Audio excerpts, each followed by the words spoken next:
all things content creation, personal development, and not to mention we have some of the best guests on the planet.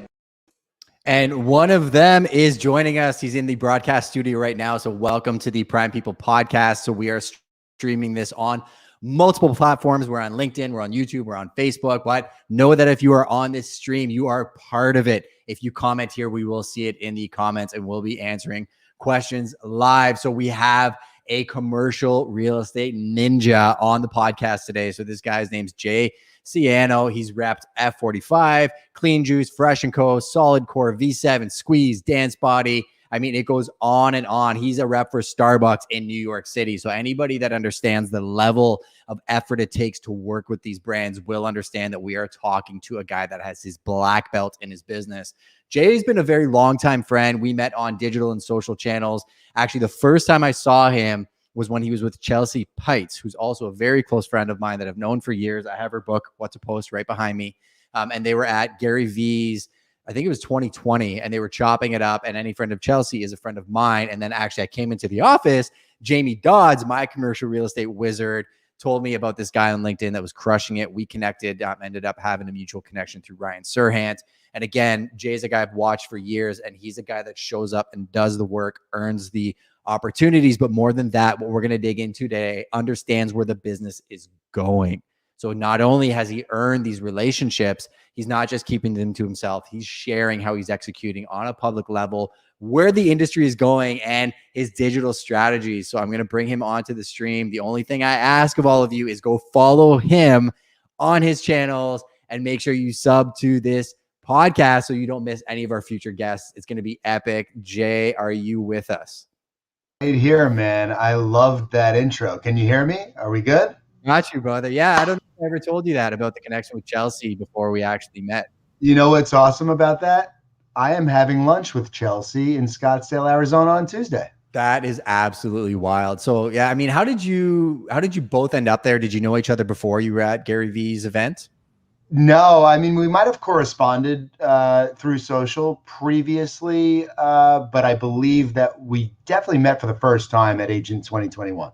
Interesting. So what pushed you to go to Agent 2021? Maybe give the audience a bit of an understanding of what that event was. Yeah, for sure. So it's interesting because being in the commercial real estate space, I actually believe that the commercial side of the real estate business is about a decade behind the residential side. But the interesting part about that is the commercial side thinks that they're like too cool for school and like, kind of like in some way, likes to be so proud that they're commercial and not residential. I personally am very inspired by the residential side of the business because I think the residential side does so many things better and more current, innovative, and futuristic than the commercial side. So that was the reason that I actually went to Agent 2021, because the real estate track for Agent 2021 was very residential. And I saw that as an opportunity to take what residential was already doing, apply it to my business, apply it to SABRE, and apply it, to the overall commercial side in a more meaningful way. And that's kind of the secret. I'm really not that smart. I'm really not that innovative. I'm just following people like yourself and Ryan Serhant, who you mentioned, and Chelsea, and doing the things that you guys do so well. But I look like a genius on the commercial side.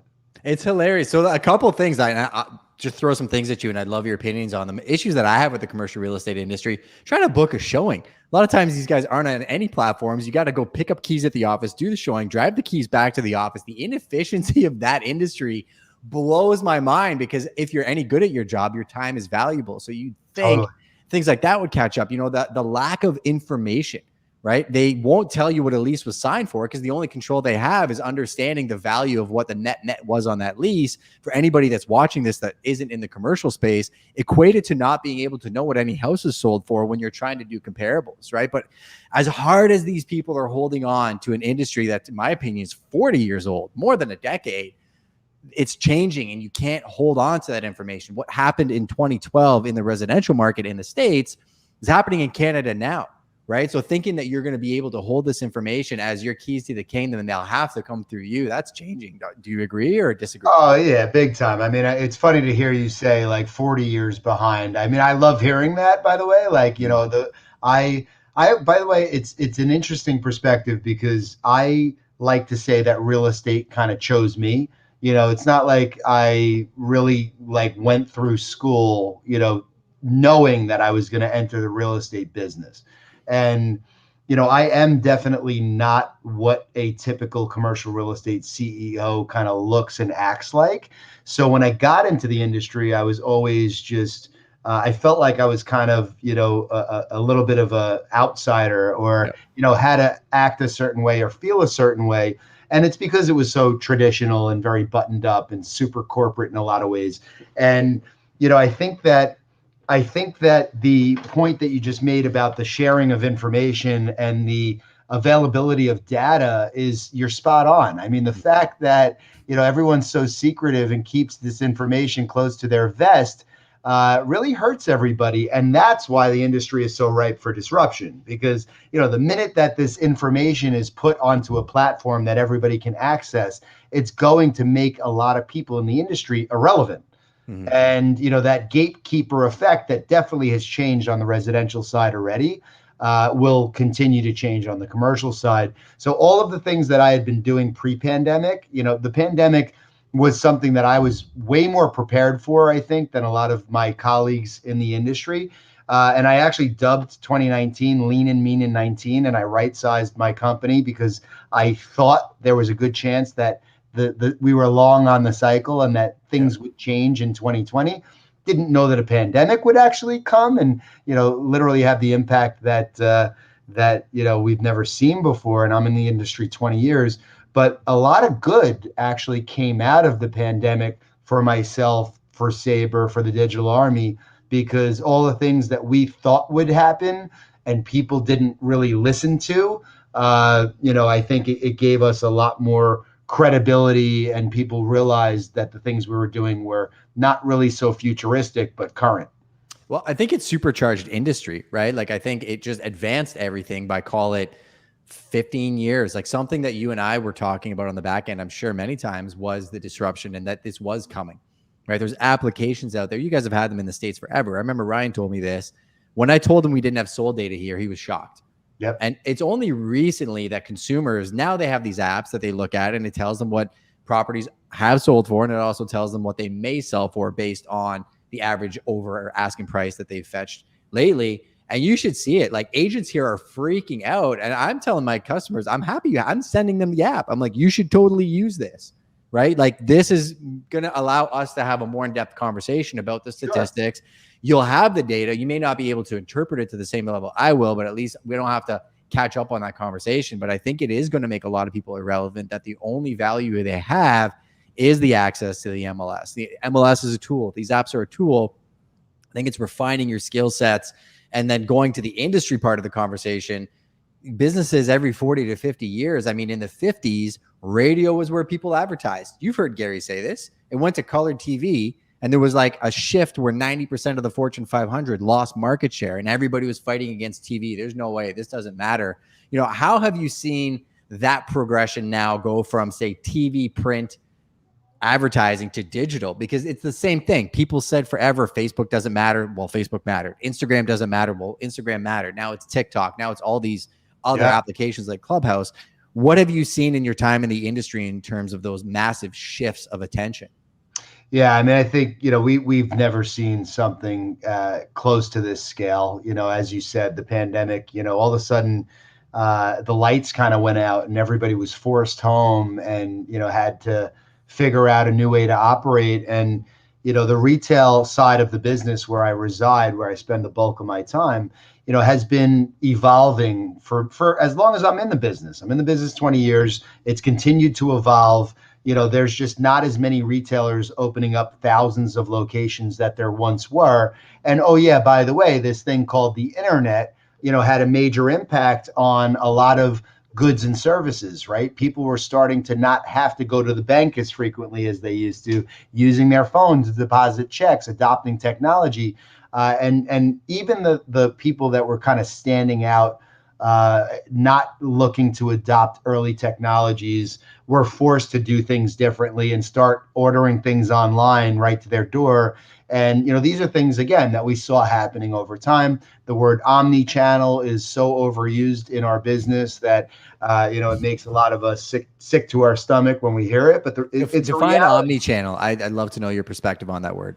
Yeah. So, listen, I mean, I think like anything else based on the evolution I was just describing, you have to be mindful of how you can get to your consumer now. And, that's what people are starting to understand more is, you could plant a physical location somewhere, but people may not even go to that store to shop, right? They may order online and pick up in store, or order online and have to exchange it or return it in store. And the concept of showrooming, became popular with brands like Bonobos and Warby Parker and other companies like that. But so omni-channel is really thinking about the full picture, the 360 degrees, and truly understanding like a strategy that incorporates your analog and your digital footprint essentially, and how you're going to service your consumer. So how do you look at your analog and your digital footprint? Because I mean, I'm in the same boat, right? I'm in a physical office. I love having a culture, having a place to chop it up. I joke that this is our clubhouse. Like, we don't need it, but there is something real that's here when you're in the office and there's an energy. How do you look at your analog footprint and your digital footprint? Yeah. So, I mean, when I started SABRE in 2010, we had about 4 offices at our height throughout the New York metro area. And South Florida as well. And then I started about 5 years ago, really looking at what I thought the future would look like for our industry, and more importantly to me, for SABRE, and where the opportunities were.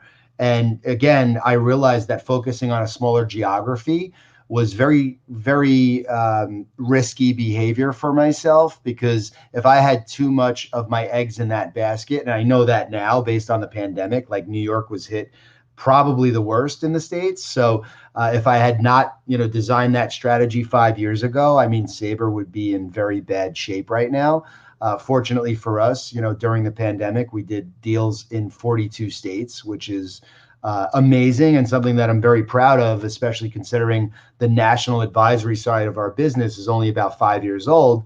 So that statistic still blows my mind. But to answer your question, the physical footprint of our offices has shrunken over time, even pre-pandemic, intentionally.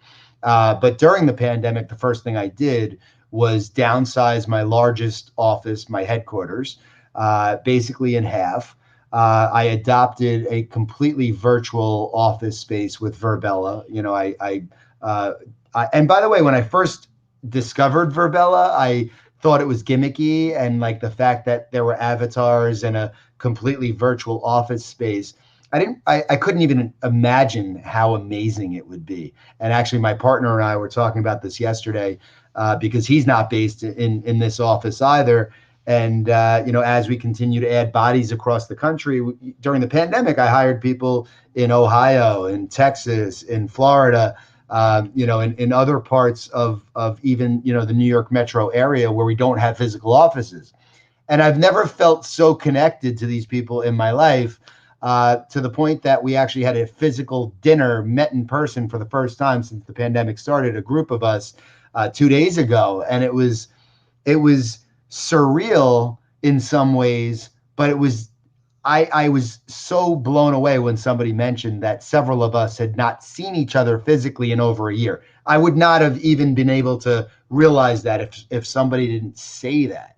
So to answer the question again, I just really truly believe that you don't need the same office space that you did even pre-pandemic, and I was shying away from it before that. Everything that I was doing was accelerated by the pandemic, right? The same way that my industry was accelerated by the pandemic. So this isn't, in my opinion, rocket science. It's more just paying close attention and conversating with smart people and watching what Gary Vaynerchuk says, and following his lead and other, innovators' leads on what's coming. I think you hit the nail on the head in so many different ways. So I want to extrapolate some things for the people that are watching. One, I mean, you batten down the hatches, which was super smart out of the gate, right? The good indication of a leader, or when you're working with a tenant, and you probably realize this as well, is when you see that they're methodical, that they're not just running in thinking this idea is going to be amazing, we're going to crush it.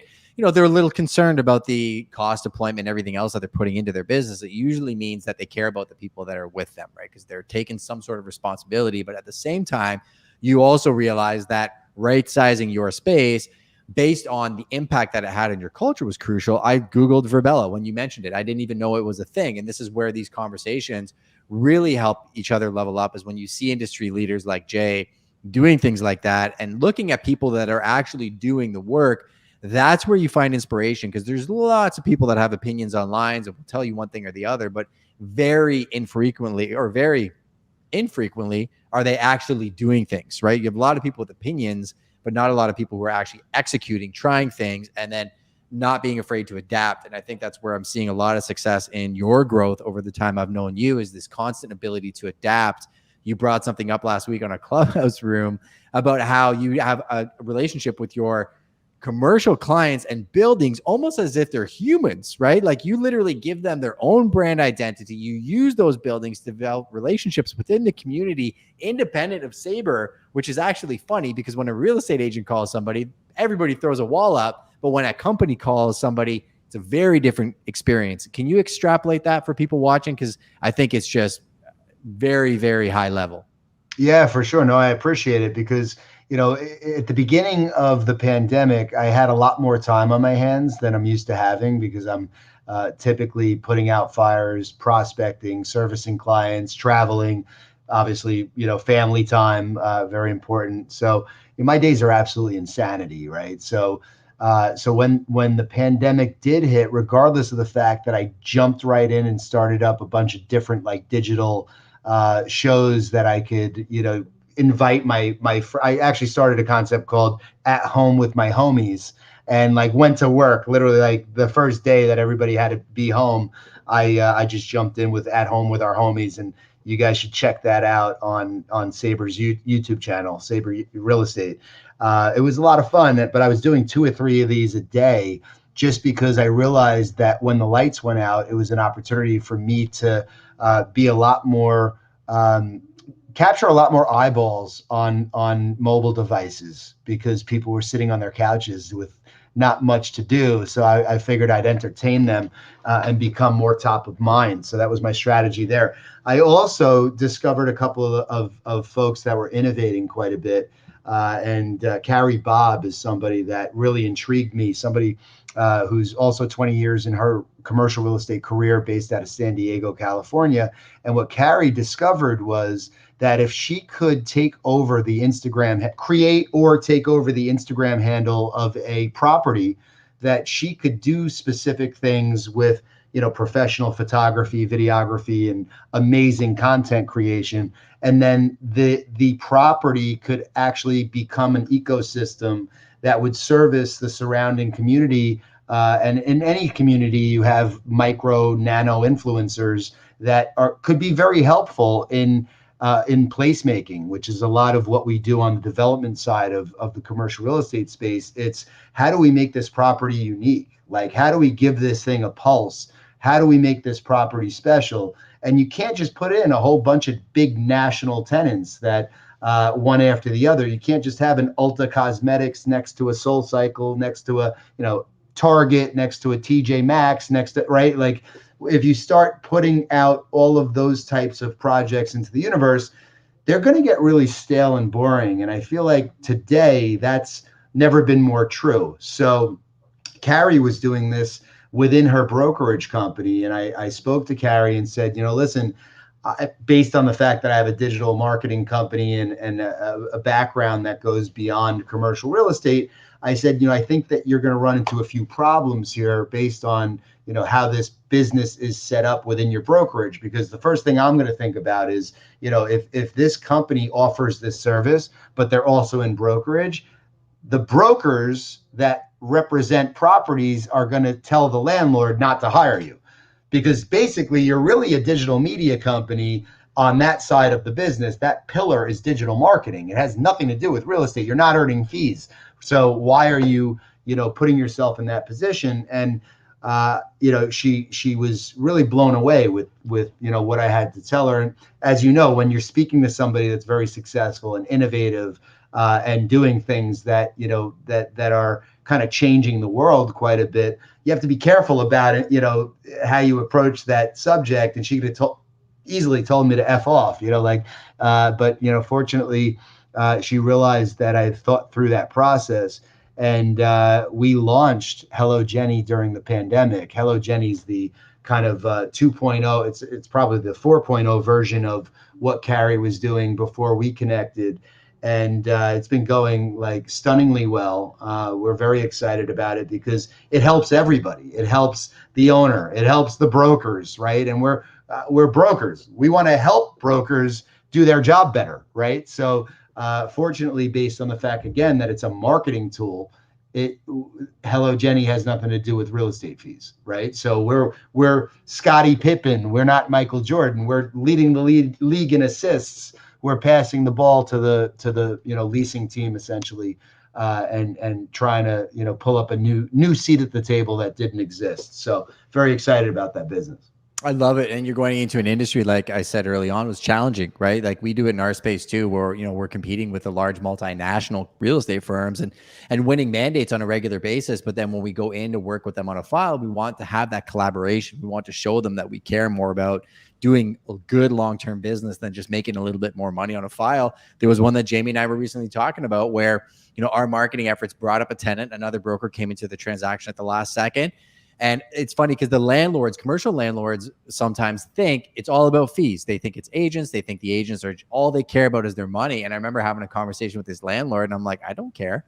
I didn't even look at how much we're making on it. Like, I genuinely don't care. I want this guy to feel like he is loved, because the next time you give me a project, I want him running to me to do business with me because it was so easy. I made him look like a hero in front of his client. I didn't say disparaging things to make that guy or posture, because that is a problem in the industry as a whole. Is there's a lot of egos in real estate where, I think people can get ahead of themselves and use short-term thinking to their detriment. When you're building relationships, I guess with landlords and with agents, what are the things that have helped you work at the level you've worked at? Because again, I'll reiterate for people that are watching this dude reps companies like Starbucks and Orange Theory and F45, and these are not brands that take their representation lightly, right? If those companies are hiring somebody, they obviously want to know that they're well represented and they're going to be able to work with a lot of different people. So to reiterate my question, what are the key things that you've done as you've built these relationships that really set you apart? Yeah, I mean, it's easy, man. When you were talking earlier, something came to mind. I truly believe money doesn't lead, it follows, right? So that was challenging for me when I had just lost my mother, decided to jump into this business that's 1099. You don't have health insurance. In some cases, you're taking a draw, so you're actually going into debt before you're actually ever making money. So, for me, it's always doing the right thing. And I like to say that I'm in the human development business. I also happen to be really good at real estate. And that's really what it is for me. So ultimately, I'm always looking out for the best interest of the client. I kill more deals than I make. But at the same time, in my opinion, credibility and reputation are everything. So, but I'm also at a point now where, I'm not looking to work with everybody. At 20 years into my career, we want to be able to help the right companies and people that mesh with us, that vibe with us, that get us, and that we understand and truly, can add value to. So, I've also gotten a lot more just honest with myself and my team about, is this a good fit for us? Like, can we actually, most importantly, can we meet and exceed the client's expectations? But it's a luxury to get to that point of your career, right? I don't take for granted at all the fact that, like, not too long ago, I was just, looking for the next possible building to put a sign on so people could, see the logo SABRE and, build brand, and when I started out building that brand in New York Metro, it was so funny, dude, because like, the company to me was already so big. Like, it's almost like time just was, didn't get there yet, but it already happened. And I really always kind of looked at it that way and manifested it that way. But I also approach life that failure is not an option, and I'm going to do anything in my power. I'm going to be the hardest working person in the room, because at the end of the day, you could do all types of branding and marketing. You could leverage social media in amazing ways. But if you don't work your ass off, and if you're not literally 24/7 grinding your face off and helping other people win, I take so much money out of my pocket to help people around me. Because at the end of the day, I could scale back and I could reduce overhead. And to your point earlier, when we were talking about office space, the easiest way for me to reduce overhead and not have to get rid of people, right, was to reduce fixed costs like rent, right? So again, I the last thing I want to do is have to, tell people that I can't afford to pay them anymore, or this isn't working, simply because I need to drive a Lamborghini, or I need to, I need to increase my lifestyle. So it's all of those things. It's really, I play the very long game. This is a marathon for me. I have, Andy Frisella, aggressive patience. Like, I am probably the most patient person you'll ever meet in terms of decades, but I am the most impatient person as far as a 24-hour period. So I am jamming as much as I possibly can into 24 hours. But if you told me it's going to take me the next 50 years of my life to achieve success, cool with that. I love it, man. Again, I don't know what success is, right? Like, 100%. Plenty of people around me, like, talk to me as if I'm not successful. So I'm not sure if I am. It's funny you say that, because I was having a discussion with my wife recently about a billionaire that we were talking about, and you could see the lack of purpose in that gentleman's life. And I said to her, I'm like, I don't want it. I said, if you turn around and gave me $1 billion tomorrow, I said, you can't work anymore. I probably wouldn't want it, because I wouldn't have a purpose anymore. I think the wealthiest people that you and I know are the people that have a clear purpose in life and are serving other people. And heavy lies the crown. I think sometimes people think that we do what we do just because we want to make more money, and that's quite the opposite. Who cares? At the end of the day, I think, you can't take it with you, but what's the legacy that you're leaving? And the conversation that you mentioned about, seeing your logo and thinking years ahead. I recently said to somebody, there's a huge company in the States coming to Canada now, and they're like, oh, are these guys a threat to you? And I said, maybe I'll buy them one day. And They laughed. But in my mind, I'm like, no, I'm dead serious. Like, in my mind, my company is much larger than they could possibly think, and my ambitions are a lot bigger than I think. But you touched on something that an audience member asked a question about, and it was what's getting you there. And you already spoke to it a little bit, but Kyle Henry asked, would you have any specific pieces of feedback for somebody in their first year looking to find their stride? Kyle is a guy on my team that does the work. He's in new home construction. He came from a $14 billion recruiting company, is a monster at attrition, but he's new, right? Yep. So what advice would you give him? Like, what were the key factors, I guess, that helped you kind of grab your stride? Yep. Before I answer that, are we good? Yeah, that's perfect. They're good? Yeah. Thank you.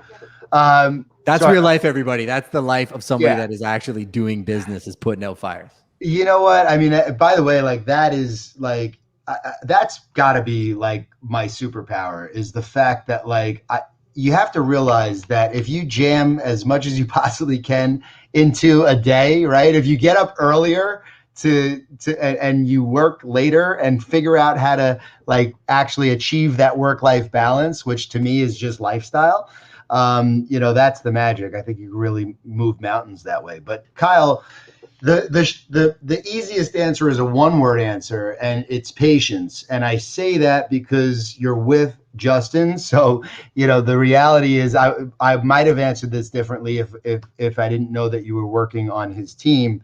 I might have said, go out and find somebody that that's operating at a very high level, that you could link up with and learn from, because that's the first thing, right? Like, at the end of the day, if you're not attached to or surrounded by people that are really, really, really good at the things that you one day strive to be really, really good at, you're wasting time. Because there's only so much that even the smartest people on the planet can actually teach themselves. And I feel like, the one thing that we cannot replace is time. So not being lined up with the right team is probably the biggest waste of time ever, and not learning from, people that have already gotten to the place that you one day desire to get. But I also have built myself into this lovely patchwork quilt of many different people that I admire and aspire to be more like. So I will tell you that you also need to look at many different people, and they don't need to be people that you know in the physical form, especially with the amount of access that we have to information. So study, be a student of everything, and understand what it is that you could possibly pursue that every day you wake up and work your tail off doesn't really feel like work. Phenomenal answer. Who are some of those people that you're a patchwork quilt of? I'd love to know some of the names, and I'll give them some shout outs and some tags after the episode. Yeah, I mean, in the commercial real estate space, it's funny because I started off, they wouldn't be people that you would recognize, but people early in my career that were really, really good at landing very impressive clients and servicing those clients in a maniacal way. And I have to mention Beth Lamport, who has since passed away, and she was somebody that was just really, really amazing at our job, and I studied her very closely initially. So I'll pause you for a quick second. So what made her amazing? Because the way you're speaking about her, like what would be her superpower? Her superpower, in the we obviously roll out a lot of national brands in any given market. She focused very specifically on the New York area, but she was very good at thinking like the tenant, right? And I learned from her that I approach every company that I'm working with, I approach as if I own the business. And that has been the best thing for me ever, because I will challenge people that are, telling me exactly what they want. And I'm not challenging them in a way that I'm either arrogant or right. But when I ask them questions, a lot of times it'll throw people off because they could have 150 successful locations. And one of the first questions I ask them is, what's your exit strategy?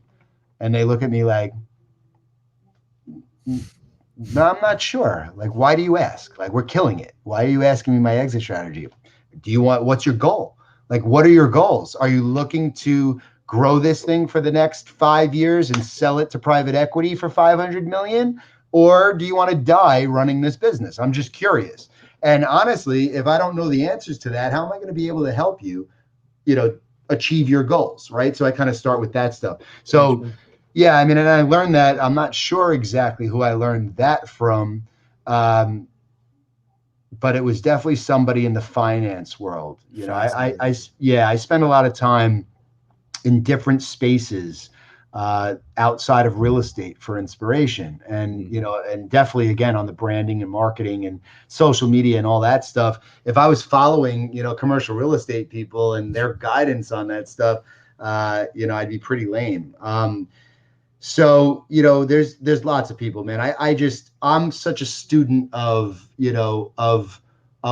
consumer behavior is kind of where I spend most of my time studying psychographics, demographics, mobile GPS data which is kind of, freaky stuff when you get into it, but it's all, it's done by block group and it's anonymous. But, for my clients, I can just, draw a box around their existing location and understand the exact demographics and psychographics of the folks that are entering their store and where they're coming from and where they're going after. And that type of stuff is absolutely insane because, pre-AI technology and all of the new, data that we have access to, this was all done in a very, we had to do it all manually. And there was a lot of a lot of hypotheses and, theses that, we would approach these programs with, but ultimately, the data speaks volumes,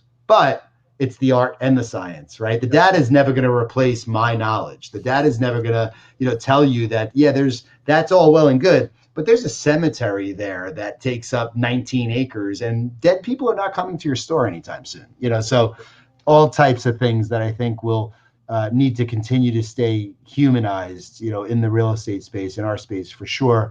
But the role of an advisor will continue to change. Well, I think there's an incremental amount of value, right? So when Prime's doing their global takeover and I call somebody like yourself, it's easy for me to call somebody. You've already done the legwork. You're the expert. I'm happy to pay you whatever you want. I won't discount your fee because the knowledge that you've accrued and the systems you put in place save me time. And I think a lot of people do not understand what's happening with technology, whether it be blockchain or these other technologies that are coming down the pipeline, where you can't skew the data. Back in the day, you could say this was the #1 TV show because it was a survey that went out to everybody, and whether they filled it out honestly or not, or never filled it out at all. There was a funny quote I heard once of, I don't necessarily want the data that comes from anybody that would answer a survey, because I wouldn't answer a survey. You probably wouldn't answer a survey. So not sure how reliable that data is, but a lot of things like we're talking about in terms of sales data becoming public, things like the blockchain and the ledgers that are going to just become public information, allow people to work at a higher level. And the shift in focus and skill sets and skill developments is really what's moving the needle. You've killed it on the marketing side. I know this is a skill that you've built over the last decade, but I also see you looking into what's next, right? Because we're doing the same thing. Like working with builders and new dev is surprisingly similar to commercial. Probably thinking about it because Kyle's on the call, but when we're in the commercial space, and we were talking about that earlier, the lack of information and collaboration and just how it's such a closed-minded group, new development's the exact same thing here. So everybody wants to double end sales on the new dev side because builders pay less commission than you would on a resale deal, which is unfortunate. We always cooperate. We never tell people, we're going to keep that person because they didn't fill out a form telling us that you were their agent. We're just not those people. I don't care. To be frank with you. And I've had people in that industry tell me, like, why are you changing things? Like, this is how it's always been done. I'm like, that's great. The consumer is starting to realize how it is. So the offering that we're bringing the builders is no longer doing transactional work, because the builders can do that. The market's good. They can hire a 17-year-old out of high school, put them in an open house, and not even have to hire an agent, right? We can provide the marketing service. The builders can probably do that on their own too. Our value proposition is changing, and what we're looking at doing in terms of providing research and analytics and saving time and calling 1,200 leads for them so they don't have to put out those fires, and communicating with people so that the builders aren't getting the phone calls. That's what they pay us for, is to save them time and be the experts. So when they turn around and say, what can I build here? They can trust us to say, this is what you can build here. These are the types of people, and this is how we're going to do it. Awesome. They don't have to think about us. So my question to you after all of that is, since I know what your base looks like and you're such a killer in that space, what is the next evolution that you see coming? Or what is that 20% of your effort that you're deploying against a maybe that you see coming down the pipeline? Yeah. So, first and foremost, what you just described to me is the role of a trusted advisor, right? So, I think that's the biggest, kind of evolution of my business. Was initially, I always referred to ourselves as commercial real estate brokers. And at a certain point, that broker word just didn't sound right to me. And I was like, wait a minute. So, I have a financial advisor that I trust with my money, and I'm advising people. I'm in the business 20 years, and I'm giving them as much advice as possible, which oftentimes, like I said, kills deals, right? So I'm really an advisor, right? So my role actually has transitioned completely into being a advisor for founders, entrepreneurs, C-suite executives, and real estate strategy and rollout, strategy is one part of, one component of what we do, right? So for me, I have additional businesses that actually encompass everything that goes into scaling your business, doing capital raise, staffing, operational things that have nothing to do with real estate, construction, management, things of that nature. And that is, I think, really where the real estate industry is going. It's what you described to me, right? Sure. So it actually got to a point where the word broker to me has a negative connotation. I get a little insulted by it. It's a 4-letter word in my vocabulary because you know what? There are a lot of people that give that term a bad name, right? It's the same people that that you're talking about that are not looking to participate and cooperate with other people who are going to get the other side of the deal. That is such a short-term, scarcity, mindset. And I just laugh at people who operate that way because, again, I'm playing the long game, right? This is all about I so much enjoy the process that, to your point, it's I wouldn't want that $1 billion check either right now because I wouldn't know what to do with myself, right? So I really think everything in the world is going to, change, and there's just not going to be as many humans necessary that there are right now to do anything. Doesn't matter if it's real estate, sales, leasing, it doesn't matter what it is.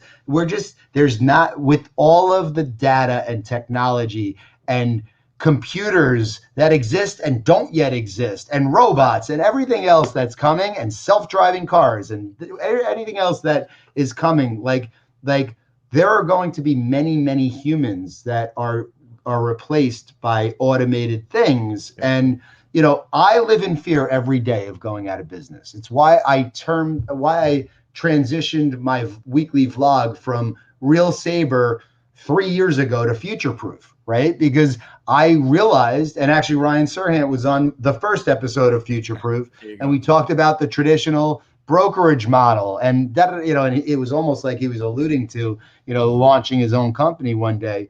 But it's like, it just, I live in fear, man. Like, that's where my drive comes from. It's not like I don't grind the way that I do, again, so I could buy a nicer this or a nicer that. I grind because I'm afraid of going out of business. I'm afraid of not being able to feed my family. And that, to me, like when the pandemic happened, again, I was like, holy shit, thank God I actually live in fear every day.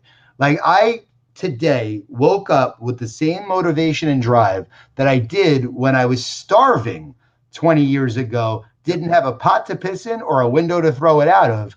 None of that has changed. Like, a nicer car has not changed that drive, because that car can go away really easily.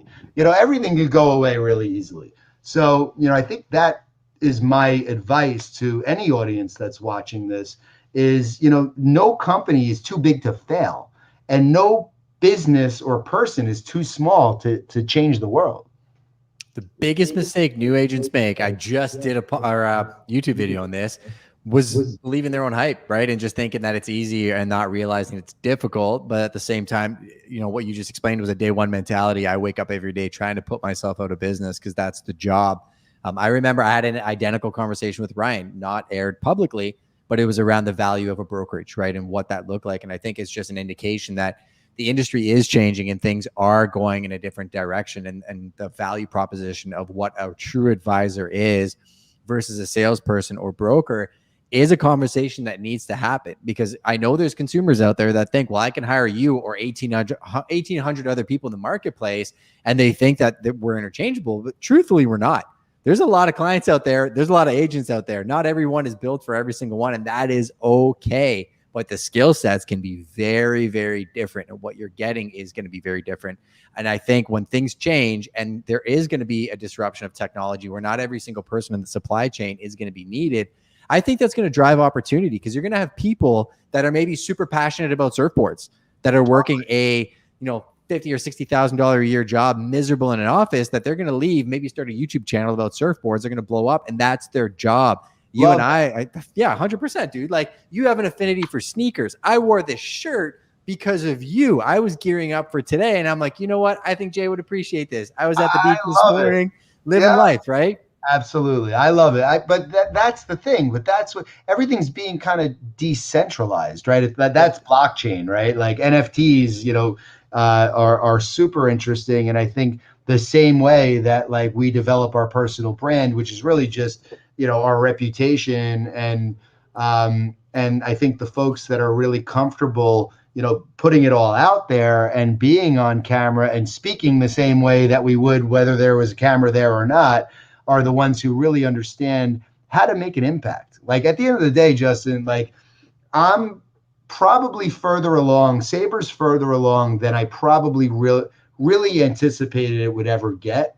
And for me, it's really about having a positive impact and changing my industry, because I don't want people to have to go through what I went through to make it.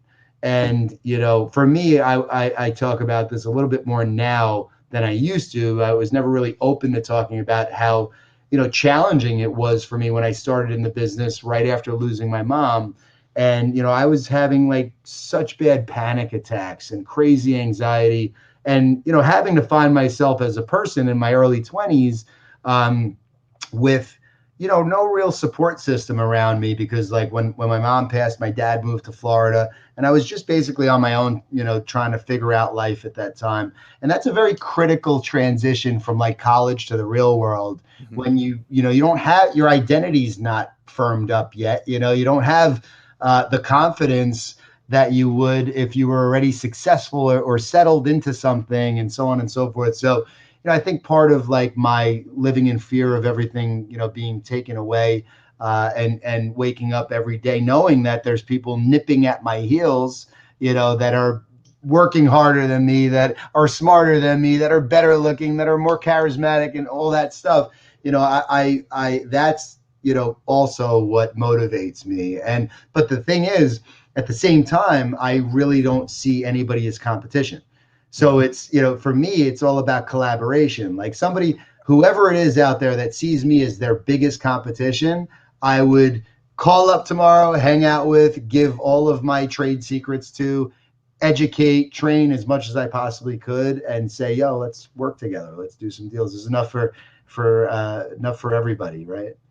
I heard something this morning and it was phenomenal. It speaks exactly what you just said. I've never met a winner that spends a second of their time tearing down another winner, or even paying attention to what another winner is doing to a very big extent. But there are a lot of losers who spend a lot of time tearing down winners and not actually doing anything but spending their time looking at their stuff on the phone. So Dead though, right? it is, man. But we can change it like through this content. And when I say losers, I don't mean that in a mean way. I mean, man, like if you're spending your time in a hole of negativity, like I've been through places that we probably have more in common than you may think. I want to pull people out of there, right? I want to help people understand that there is a light at the end of the tunnel. You can have positivity in your life. You can be self-deprecating. You can laugh at yourself. You can have fun. You can find beauty in the struggle. You can find beauty in the success, but it is perspective. And we need people like you, I think, out there, especially in an industry that can be so buttoned up as commercial real estate and moving the needle in a big way. I got two more questions. I'm going to be respectful of your time because I know you got lots to do. Phenomenal conversation. We got Iris Vanderplug. She's in commercial actually, and she's a monster. How do you suggest a new commercial real estate agent should canvas national brands like the ones you work with? Look at her going straight for the jugular. I love it. That's awesome. No, I love that question, and I'd love to connect offline so we could have a more in-depth connection, and I'd love to give you the insights on really how to do it. But first and foremost, you gotta kind of start somewhere, right? So you like baby steps. Somebody like myself could really give you specific advice and guidance based on what it is that you're focused on now, where you live, the type of business that you would like to work on, because national brands like a Jiffy Lube account is very different than working on the Lululemon account, and I lean more towards the Lululemon, the sexy kind of emerging concept stuff that I'm proud to actually, work with. I would imagine that you're in that same boat where you'd probably prefer to be working with Lululemon over Jiffy Lube. By the way, Jiffy Lube's an awesome account, and SABRE would absolutely, please do. But SABRE as a whole works on all different types of businesses. The tools that you would need in order to do that well, I can share with you. But the reality is, I will, like everything that we do is I do the entire, I probably shouldn't show this map actually, but I do the entire strategy. My answer to you is, when I actually landed the Chipotle account in 2003 and brought them to New York. How did I do that? I did the entire strategy up front. So when I actually, sorry, we had a quick disconnect there. It just said you landed the Chipotle account, and then what did you say after that? Yeah, so this is a good story. So early in the business, I was 3 years in. I had landed the Starbucks account, and I got pretty lucky. I was invited to a pitch. The senior person that invited me to that pitch completely clammed up in the meeting and actually had like a panic attack and couldn't really get his words out. So I kind of carried us through that meeting. I never thought we would win the business. They gave me an opportunity, which was, the opportunity of a lifetime. And the minute that somebody gives me an opportunity, I'm never going to let them down. I'm going to meet and exceed their expectations, which I did, which is why I showed up to move their offices when they were moving in a suit and tie in my mid-20s to help Starbucks move their office on a weekend. So, and by the way, we still represent Starbucks today. So going above and beyond. But with Chipotle, when I discovered Chipotle when I was visiting friends in Los Angeles, I literally sat down at my desk when I got back and I studied as much about the concept as possible. I learned that lunch was extremely important to them, lunch and dinner, and in suburban markets, parking was extremely important and whatnot. So I designed the entire strategy for my market before I even picked up the phone and pursued them, trying to start that conversation. So I knew that if I was willing to put in that work and that time and energy and create the strategy up front without ever knowing if I'd be able to work with them or not, I would never lose that time, right? Because even if I didn't get the Chipotle account, my brain thinking in that way and learning how to process that stuff was very valuable for me, especially at that stage of the business. So, it's that, but it's also, I could tell you other things that are way more specific that you need to take into consideration when pitching a national account.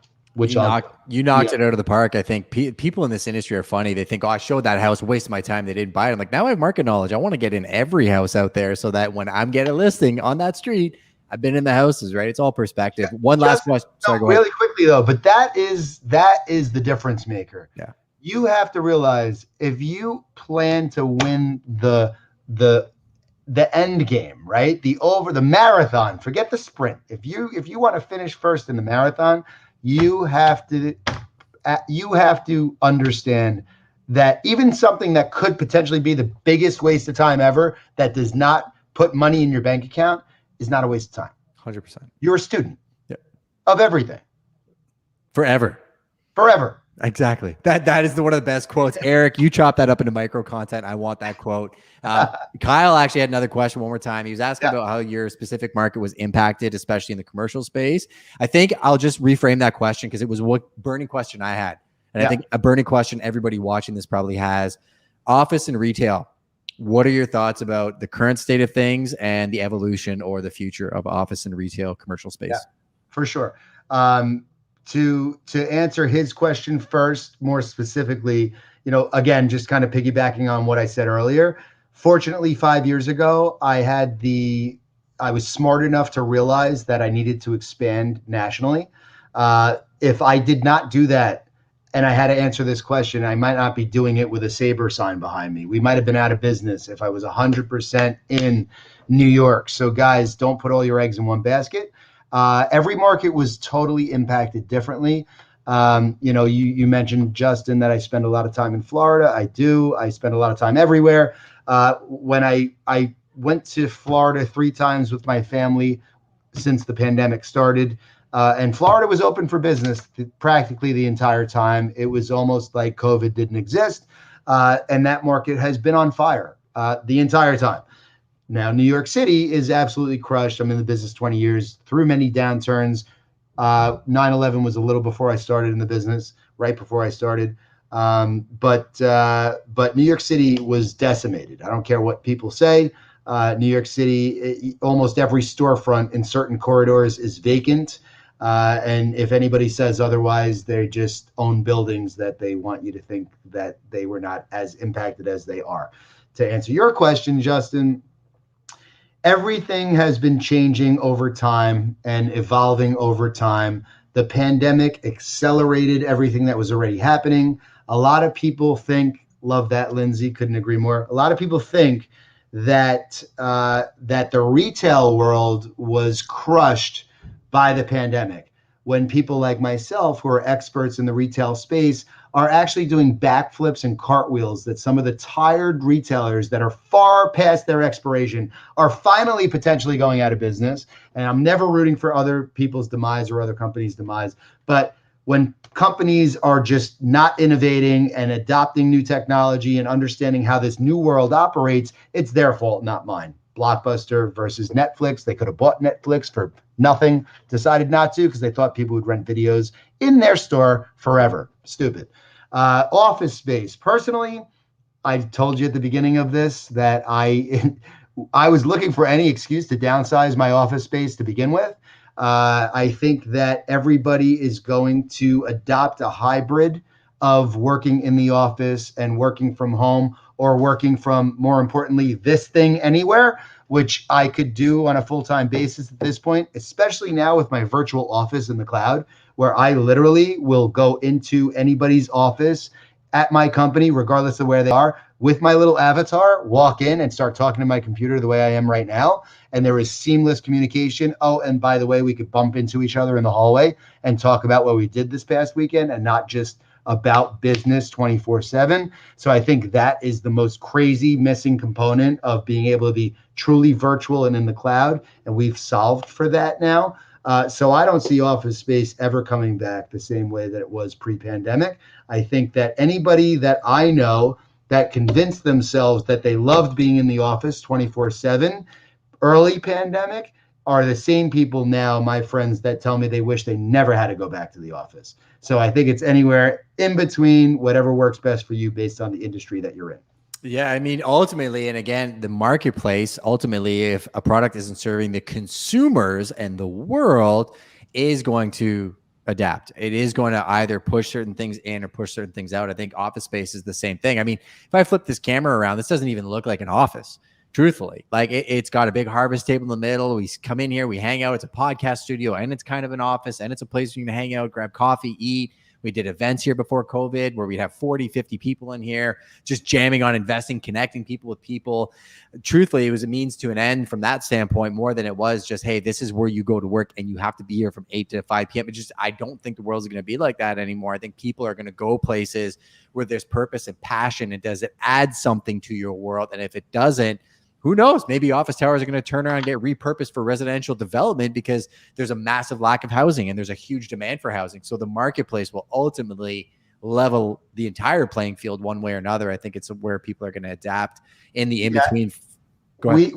Sorry to interrupt, but yeah, we didn't touch on industrial, which obviously is on fire because you know all of the companies that are expanding and internet-based companies are obviously need more warehouse space and it's all logistics and whatnot. So I think that that's a very relevant thing. And a lot of the, you know, the tertiary malls, you know, that are just not going to do anything moving forward will turn into you know, drop shipping points. And I agree 1,000%, dude. The one thing that's funny, and we see this pattern in real estate, in marketing, and in real life. I mean, businesses ruin everything because something becomes popular and everybody starts doing it, like Facebook advertising, or they're all on Instagram and it gets overwhelmed and you can't get through the noise anymore. So you move to platforms like Clubhouse or you do different things. It's the same thing in the real estate market where industrial got, you know, kind of popular with the first movers, 3-4 years ago. And then this just ramped that up. Well, the economics of things is as areas level out and it becomes affordable,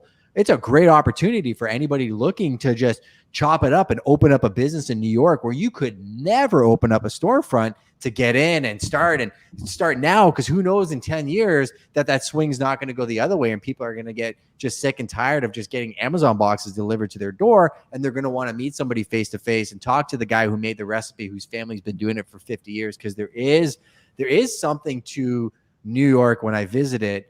There's a cadence, there's a music to it, the noise, the speed. I was in Toronto and I saw kind of that coming back where like there is something to that, right? There is an art to it that it will stand the test of time. I just think you will see these massive swings in the next couple decades coming through where the marketplaces are adapting to what consumers actually want.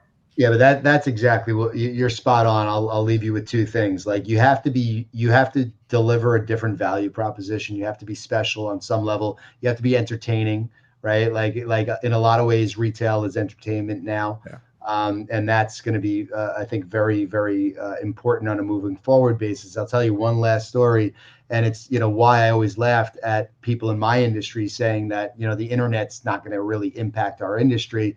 For the last 20 years, I've been hearing that, and it's just comedy. But I actually wanted to replace the grates in my barbecue, and I went to Home Depot. Okay, I took a trip to Home Depot with my son and bought some grates that looked like they'd fit perfectly. And I get home with the grates, and sure enough, they were not the right grates. So what did I have to do? I went back finally this time with the model number and everything else. And I said, excuse me, can I exchange these for the proper ones? They looked it up on the computer. Oh, no, I'm sorry. We don't have those in the store. You have to order them online. Amazing. How much time did I waste 100%. Going to the physical store, assuming that they would have everything in stock. The reality is today, they're not stocking most things. So what does that do to even a Home Depot? It's good. The footprints of these big stores are going to continue to shrink, because why go to the store when they're just going to ship it direct to you and you'll have it next day, even if it's something the size of a barbecue or what? That's easy. It's crazy. It's bananas. But yeah, we are 50 minutes over. I knew this would happen because you are a monster, and I love where these conversations go. They're always amazing. I know we've been friends for a long time. We've never actually met in person. That's the craziest part, is I feel like you're my brother. But everybody, please, please, please go follow this man. Go watch his back episodes of Future Proof. Please engage, comment, tell the algorithm what's up. I mean, what you can go back and watch his past episodes of him walking through the Hamptons, talking about New York, in Florida, everything that he's breaking down here. It's unbelievable. I'll drop it in the YouTube replay of this. I appreciate you so much, brother. Do you want to drop, if you had that billboard that everybody could see in perpetuity long after you're gone, what would that billboard say? And we'll leave on that note. Yeah. You know what? Just help pull other people up as much as you possibly can. You'll benefit from that in spades. Do not think that by somebody else winning that there's less for you. There's more. Collaboration over competition, man. And yeah, I'm excited. We'll have some fun conversations moving forward, and I appreciate you for doing this. I appreciate you, and thank you for the kind words. I feel the same way, obviously, and I cannot wait until we actually do meet in person. That's going to be epic. It will happen 100%. Thank you so much for watching. Hit that subscribe button so you do not miss any future episodes of incredible people like Jay. I will have him back on, I promise you. So go to his channel, follow him, and we'll see you next time.